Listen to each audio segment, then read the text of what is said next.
Find out how a 10-year-old Ohio law ignited a massive and well-funded effort to inject the Holy Bible into public schools. And then we talk about an Ohio state representative who wants to punish cities who support abortion access, contrary to the recent Abortion Rights Amendment passed by a majority of Ohioans. I'm Doug Berger, and this is Secular Left.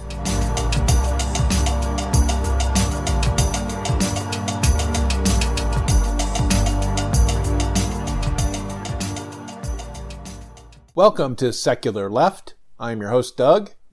And before we get into the meat of the episode today, where we're going to talk about Bible classes in public schools and about a local representative, Ohio representative, who wants to penalize cities who support abortion rights, I wanted to make a comment about the current trial that former President Donald Trump is experiencing in New York City. It's called the hush money trial. And basically what it is that he allegedly paid off Stormy Daniels, who was a porn actress that he allegedly had sex with, and paid her off $130,000 to not tell her story in public. Even had her sign an NDA, a non-disclosure agreement and everything.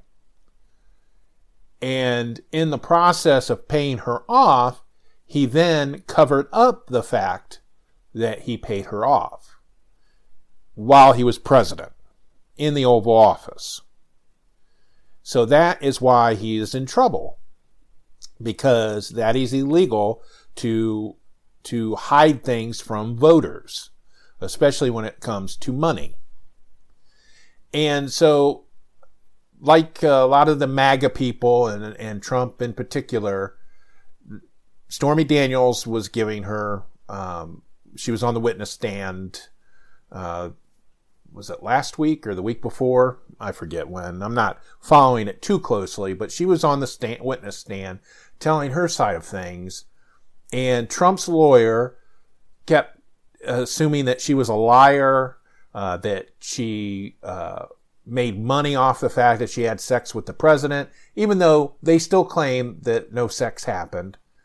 And then in the case of the pot calling the kettle black, the lawyer complained about Stormy selling merchandise based on her notoriety with Trump, which is funny because Trump does the same thing. He sells merchandise with his name on it. But anyway, so basically they were trying to impugn her credibility, call her a liar, that she was only in it for the money, etc., etc. The fact is that the former president was not indicted for having an extramarital affair. That is primary. That is the primary way to look at it. He was not indicted because he had sex with that woman, as Bill Clinton famously said during his time of being in trouble for doing that. What the former president is in trouble for is that he allegedly paid the $130,000 back to his fixer, Michael Cohen, with a personal check, and hid the fact that that's what the payment was for. They tried to hide it and say that it was like a legal fee or something like that, because that's something that should have been disclosed on forms and be a public record, etc. Because he was president of the United States at the time. So the only comment that I want to make about this is, don't miss the forest for the trees. Because they're going to do that with Cohen, because Cohen's due to come up to the witness stand, and they're going to call him a liar and say that he was making it all up, etc. But the fact is, Stormy was paid off. She was paid $130,000 by Michael Cohen. So they've established that fact. So the only thing that the prosecution now needs to do is they need to connect Trump to that payment, either proving that he gave the $130,000 to Cohen as a wink and a nod, saying, this takes care of that debt that you created a debt for me by paying off this porn star, and that's all they need to do. I've seen some information on the internet where some pundits, supposed knowledgeable pundits, are saying that he's going for jury nullification, showing all these nefarious people, liars and cheats, attacking him and trying to ruin his career, ruin his reputation, and that the jury would take pity on him and acquit him of anything. And I don't think that's going to work, because as some people that know the political scene in New York City, they know that most New Yorkers do not like Trump. They hate Trump. He has a bad reputation just in the city. So anyway, I just want to make that comment that you're going to hear the right-wing echo chamber talk about how Stormy Daniels is a whore, a porn star, making money off supposedly having sex, even though it didn't happen. But the fact remains, she did receive a $130,000 payment. She did sign the NDA as a result of that. And so now it's up to the prosecution to say that when Trump was president, he paid the money back to Cohen and covered it up. That's what they need to prove. That's what he's on trial for. And that's how we should see it. Hello, this is Doug, host of Secular Left, reminding you that I like to be validated. If you like this podcast and want to thank me, feel free to buy me a coffee. Go to buymeacoffee.com/secularleft and donate some cash to help make this a better show and validate me as a person. You'll feel better in the morning. Well, if you've been following this show over the course of the past year or two, you would know that I have been following the explosion of LifeWise in the state of Ohio. And for those that don't know, LifeWise is a religious group that is exploiting the state law, Ohio state law, that allows for released time religious education programs in public schools. And what that means is if a school district has a released time religious instruction program policy, that a third party can come into the school district and set up a religious instruction class and take kids out of school during the school day and instruct them in their religion, whatever religion that is. And the reason why I'm saying that they're manipulating it is because this law has been on the books for many years. The U.S. Supreme Court ruled that such release programs are constitutional, and that was in the 50s. So we've had this concept available since the 1950s. And I remember when I was a kid going to school, particularly high school, some of the kids would disappear on Lent, the day of Lent. Kids would disappear and be gone for an hour or two and come back, and they'd have ashes on their forehead. It was Ash Wednesday.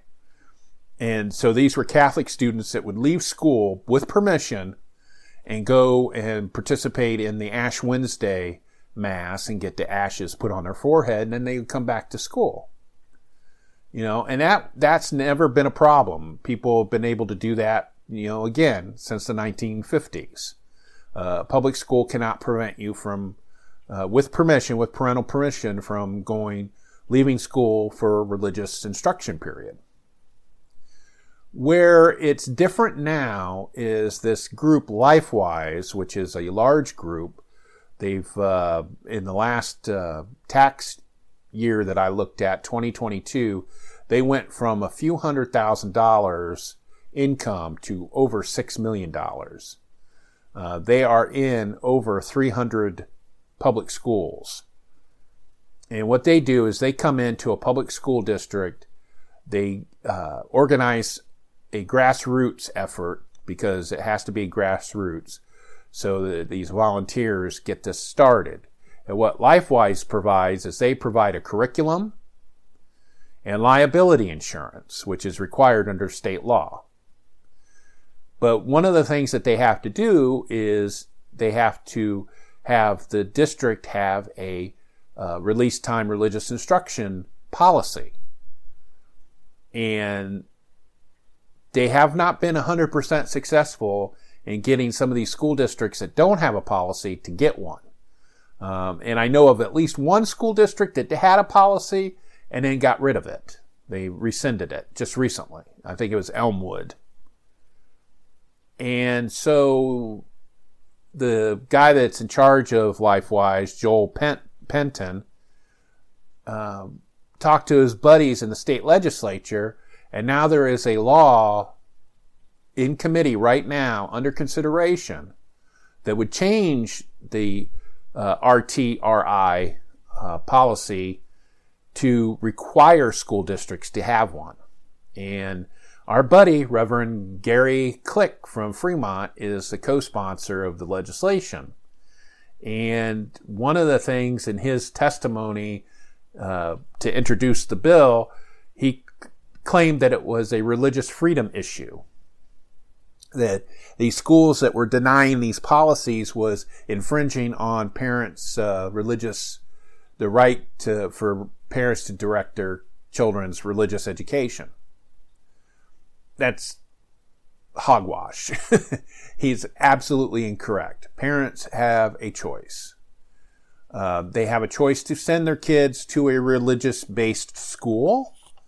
They also have the choice to have their children go to Bible school before or after school. What this is what they want to force indirectly religion back into public schools. And why do I say indirectly? Because it's still illegal, unconstitutional for them to have a class in the building where somebody's teaching religion, like Bible school, okay? You can still have, like in social studies, you could talk about all the great religions and do a concept thing. But you can't actually say, we're going to learn about the Ten Commandments today, kids, or anything. So LifeWise is manipulating the ability to have these programs off campus, and what they do is they enroll these kids. These kids show up, they have their little Bible class, and then they ply them with candy and prizes to go back to school and tell the kids that aren't participating how great it was, and look at all this free stuff we get. So then they're proselytizing indirectly to the kids, using kids. And so they get around that. And so they got this state law now to force public school districts to have a policy. Now, my group, the Secular Humanists of Western Lake Erie, we oppose the law, obviously. We oppose RTRI programs completely. We just don't like that process at all. And so people want to know, what about it? What's wrong? What's your concerns? All right. Well, first of all, LifeWise refuses to divulge anything about their company or even what specific curriculum that they use. They claim that they are teaching character values, but it has nothing to do with anything that the kids learn in school currently. LifeWise claims they do background checks on everyone involved with the program. Since the people who work with LifeWise aren't school employees and they're not allowed to be, according to state law, the districts are not doing the background checks. So we have no idea how good of a check it is and, how it goes because they don't divulge that information.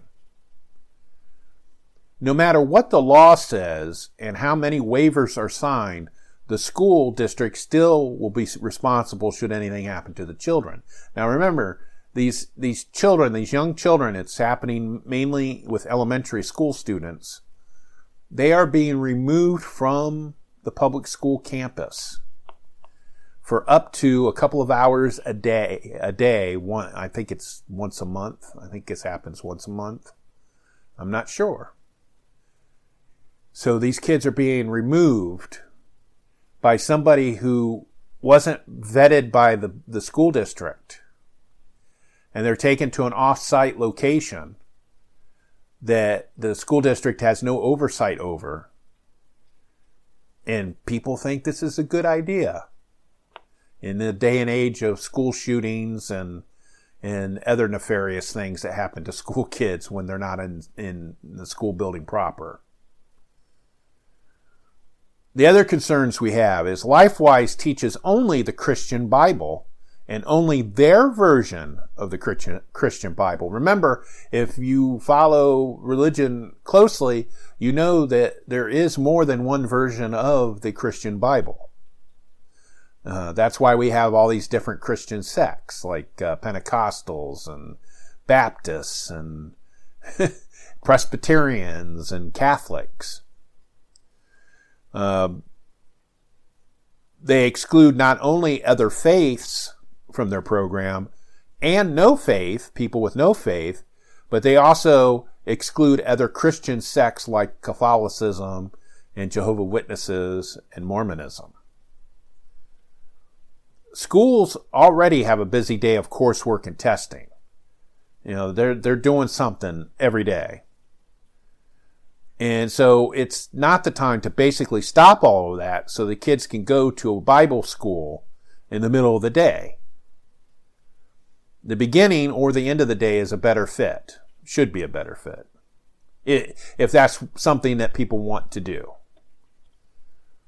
LifeWise is not responsible for what happens to children who don't participate in the program. And from what we've heard from actual people who have experienced LifeWise in their school district, most of the kids that don't participate are put in a study room or other room to do busy work while the other kids are gone. And then they feel like crap, and then they cry when they get home because they couldn't go have fun like their friends. See, that's how that peer pressure works. While LifeWise doesn't openly proselytize in school, they do give enrolled students candy and other prizes, as I said. And so, like I said, we think that is totally unethical for them to do indirect proselytizing. And then there's also the issue of bullying. The kids will bully other kids that don't participate. And we've heard reports about that as well. There have been reports from districts that have LifeWise that in violation of state law, administrators and teachers have been recruiting students to attend the class. Now, people will say, well, they're not teaching the class, but they are using time and funds in the school to recruit students. Because when you have a teacher spend time to talk about LifeWise and how much fun it is, and please sign up, she or he is not teaching the class. So you're using up school funds to support that program, which is against the state law. And once RTRI is approved in a district, it is open to any third party that meets the thin requirements in the state law. Any group with the money to set up the infrastructure for a class can set up shop and enroll students. The district would have no oversight beyond taking attendance. They wouldn't have any oversight at all beyond taking attendance. You just have to make sure that the kids that are enrolled show up and that they're not at home goofing off.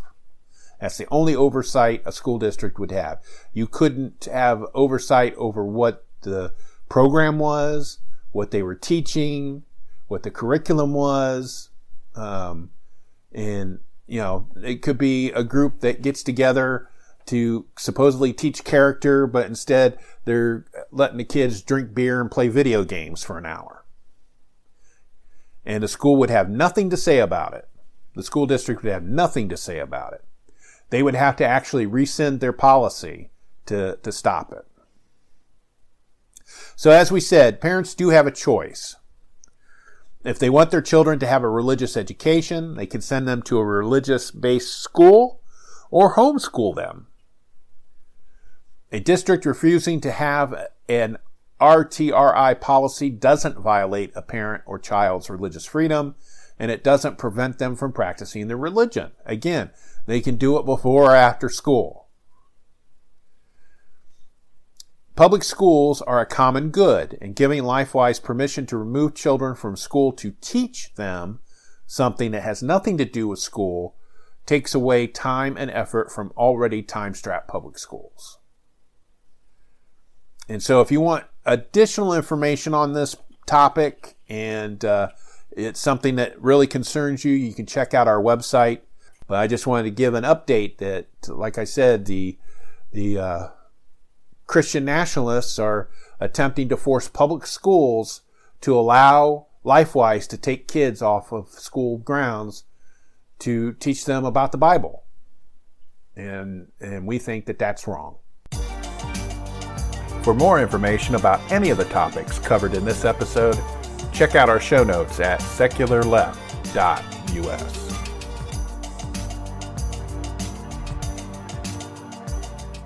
Last November, the state of Ohio had an election, and by a good majority, it wasn't even close, Ohioans adopted the Reproductive Rights Amendment that was put up for a vote, enshrining reproductive rights for people in the Ohio Constitution. And one of the stipulations in that amendment was that the state government could not interfere directly or indirectly with somebody exercising their reproductive rights. Well, we also have here in glorious rural Northwest Ohio, where I live, Toledo's the major city, but most of the Northwest Ohio is in the country. We have, I think I've pointed out previously, we have 6 members of the state legislature who are members of the so-called pro-life caucus. And one of those people was from the 41st House District, State Representative Josh Williams. I believe he represents Point Place and a little strip that goes all the way over to Sylvania and the western part west of Sylvania, something like that. And he decided that he was going to introduce a bill in the State House I think it was last week from when I'm doing this recording, that is going to take away local government funds. And the state of Ohio gives a portion, people pay like state taxes, state sales tax, use taxes, fees, and everything. It goes into a big pot in Columbus. And then the state house divvies it up into like local government funds, and then they fund like the library and the police departments, stuff like that. And it's called the Local Government Fund. And this bill that Representative Williams introduced is House Bill 475, and it would prohibit state and local government funding for abortion services. And it would require municipalities and other government entities, local government entities, to have an accounting of money that they spend on abortion services. They use a big, gigantic, generic term for it. And any of that funding then would be taken away from their local government portion, the local government fund portion that they would be getting. And that funding then that they, quote, clawed back, unquote, would be diverted and given to a fund that would make grants to the fake pregnancy crisis centers dotting the state that already get millions of tax dollars from the state of Ohio. These are clinics that try to talk women into keeping their babies, and they say that they are going to give them an ultrasound so that they, because the Christian nationalists, they always believe that if a pregnant woman could just see their baby on an ultrasound, that they wouldn't give it up. So they always do that. They always try to talk the woman into doing an ultrasound. They're not a medical clinic. They don't take care of a woman's medical needs or due to the pregnancy. They offer free diapers and formula and coupons for milk and food and things like that. But that's all they do. And they get millions of state tax dollars. I think the last budget, it was like $7 million to be divided up to these so-called pregnancy crisis centers. So Representative Williams' new bill, if it became a law, would do that. Now, I mentioned at the beginning that the Reproductive Rights Amendment that was passed says that the state cannot interfere directly or indirectly. So there is some question about whether or not, if this were to become a law, if it would actually be enforceable. I know currently they are in court over they still had some leftover cases, abortion law cases, and one of them was the 6-week abortion ban. That is still in court in the I think it's the 6th district down in Cincinnati. Yeah, the plaintiffs, the people that sued to stop that law, have asked the court to throw out the law because of this new amendment. And the state's fighting it. David Yost is fighting it, of course, because he doesn't think that it applies. It does. The Reproductive Rights Amendment is pretty clear. And that's what a lot of these Christian nationalists do, is they try to find loopholes. And this one, Josh Williams, is trying to find this loophole, and he's going to claim that it's not, I think there was a news report where he was being interviewed, and he was like, well, if we're going to call it an elective abortion, I'll put that in there, or something like that. And just to try to make it seem like it was going to be good. These are the same people that passed a law that required a sign to be put up saying how bad it was and immoral it was to have abortions, and to put that up at abortion clinics licensed by the state. So, they do all this stuff to try to, these shenanigans, trying to undermine this new amendment. And the fact that they're going to he wants to give this money to an entity that already gets tax dollars to stop women from getting abortions. But he's part of that so-called pro-life caucus. The other thing that these pro-lifers in the Ohio legislature are doing is they passed out of committee the so-called bathroom ban, and it now moves to the full House to be considered. It says the bill not only prohibits trans individuals from using multi-person restrooms and locker room in Ohio schools that correspond to their gender identity, it also, the one that's being considered by the House right now, also bans colleges and universities from having non-gendered, multi-gendered, or open to all gender facilities. When I was in college, we had male and female floors in our dorm, but like a few years later, 2 or 3 years later, they started having mixed gender dorm floors. where they had men and women in separate rooms. They still had separate rooms, but they had men and women on the same floor. And this bill supposedly would stop that. It would also stop colleges and universities from having unisex bathrooms. Many of these places have converted their bathrooms to unisex by taking off the men and the women's placard and putting a person's placard on. Now, when they were talking to one of the Christian nationalists that introduced this bill, she admitted that they were probably going to remove the part that affected colleges and universities, but they didn't in the committee. They didn't remove it before they passed it, and it passed in 4 minutes. So elections have consequences, as it were. But sure, go ahead and not try to help out and protect the transgender community because a certain political person doesn't share your view, because that's what I've heard from some of my more progressive friends, is they're very upset about that. I think people losing their rights in this country is far more important right now, where I'm making a decision to vote. Again, I'm a white, cisgendered man. It doesn't matter to me who's in office. It doesn't matter to me who gets elected.